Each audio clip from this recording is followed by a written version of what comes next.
for any of us in this room today, let's start out by admitting we're lucky.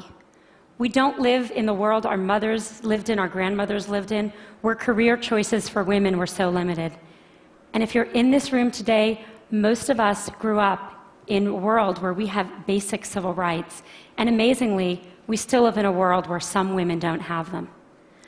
But all that aside, we still have a problem, and it's a real problem.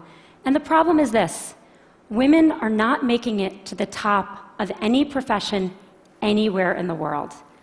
The numbers tell the story quite clearly. 190 heads of state, 9 are women. Of all the people in parliament in the world, 13% are women.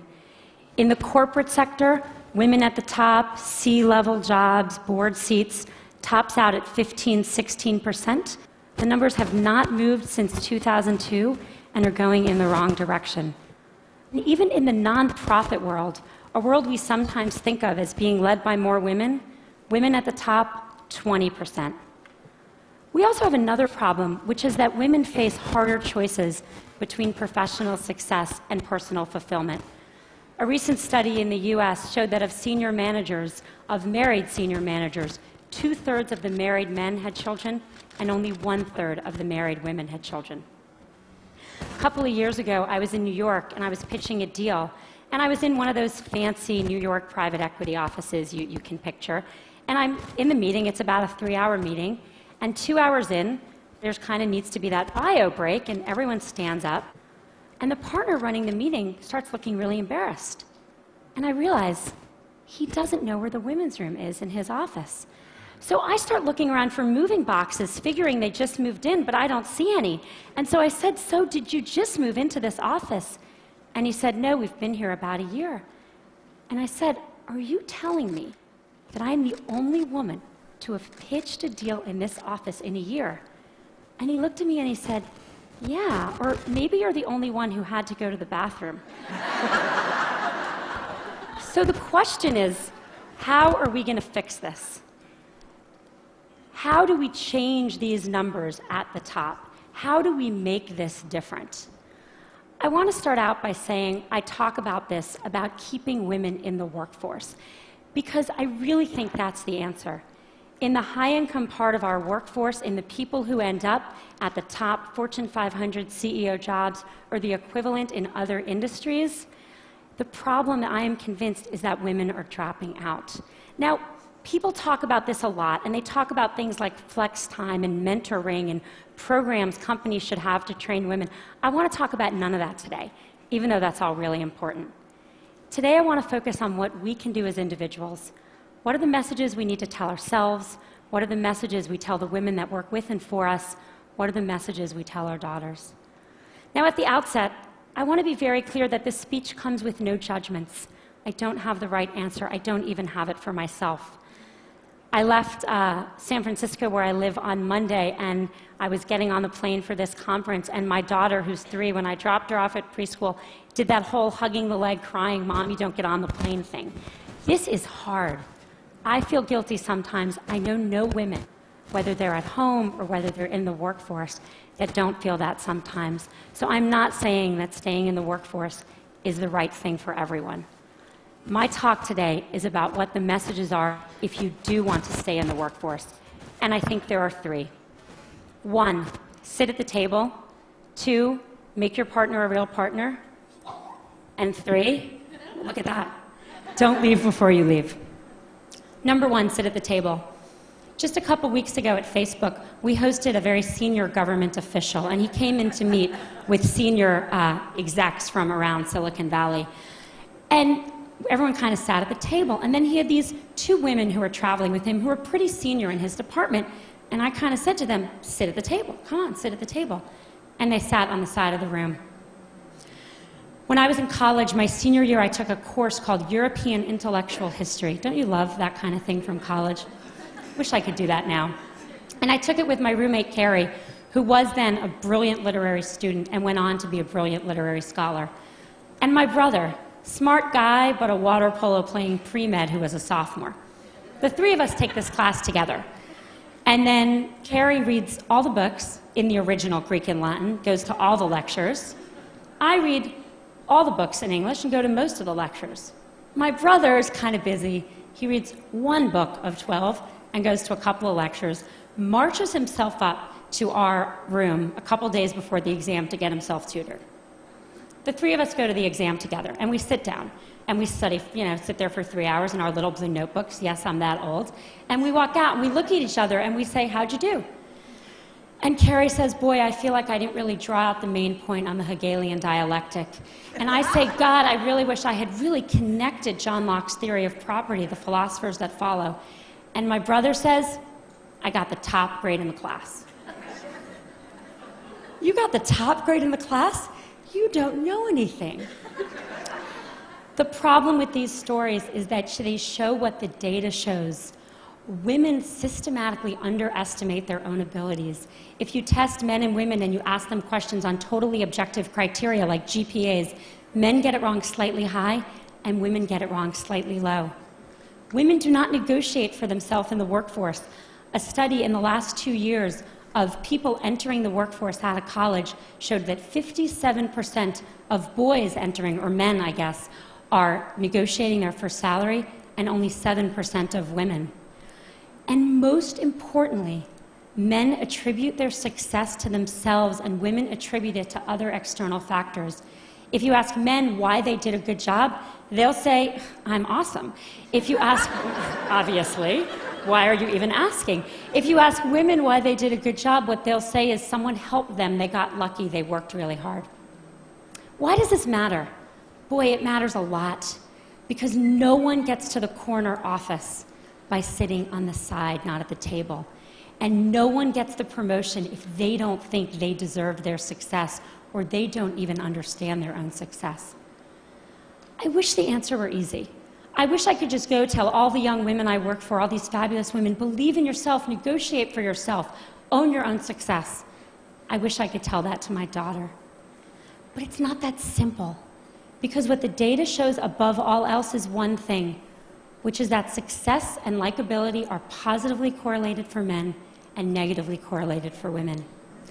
And everyone's nodding because we all know this to be true. There's a really good study that shows this really well. There's a famous Harvard Business School study on a woman named Heidi Roizen. And she's an operator in a in a company in Silicon Valley, and she uses her contacts to become a very successful venture capitalist.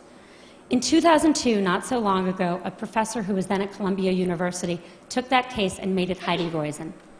And he gave that case out, both of them, to 2 groups of students.